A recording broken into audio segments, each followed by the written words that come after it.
যে ধারায় যে আইনে আজকে পার্টি অফিসগুলো ভাঙা হয়েছে না, একই আইনে কিন্তু যখন আবার সরকার পাল্টাবে বিজেপির একটা পার্টি অফিস বাংলায় থাকবে না। আমি হুঁশিয়ারি দিচ্ছি না, যে আইনে আপনি ভেঙেছেন একই আইন প্রযোজ্য করেই ভাঙা হবে। যারা তৃণমূল কংগ্রেসকে ভাবছে যে দুর্বল করব, দল ভেঙে তৃণমূল কংগ্রেসকে শেষ করে দেবো, আগুনে জ্বালিয়ে দেবো, সেই আগুনের স্ফুলিঙ্গগুণ থেকে তৃণমূল কংগ্রেস আবার জন্ম নেবে মমতা বন্দ্যোপাধ্যায়কে সামনে রেখে। যারা প্রশাসনকে ব্যবহার করে মিথ্যা মামলায় কর্মীদের ফাঁসানোর চেষ্টা করছে, আমরা প্রায় 2 মাস ধরে এখানে মমতা ব্যানার্জির বাসভবনে এবং তৃণমূল কংগ্রেসের সেন্ট্রাল অফিসে রয়েছি। প্রায় 1000 জন কর্মীর বেল অ্যান্টি বেল আমরা করিয়েছি, বিচার ব্যবস্থার দ্বারস্থ হয়েছে।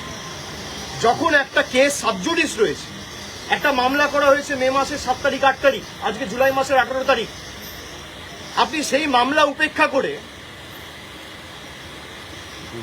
নিজের ক্ষমতা প্রদর্শন করতে গিয়ে, নিজের হাতে কত ক্ষমতা সেই দেখাতে গিয়ে বুলডোজার মডেল, ভোটের আগে ছিল অন্নপূর্ণা ভান্ডার আর ভোটের পরে বুলডোজার, এই হচ্ছে বিজেপির প্রকৃত স্বরূপ।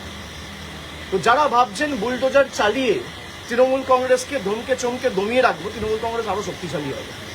আর আপনি বাড়ি ভাঙুন, পার্টি অফিস তো মন্দির আমাদের কাছে।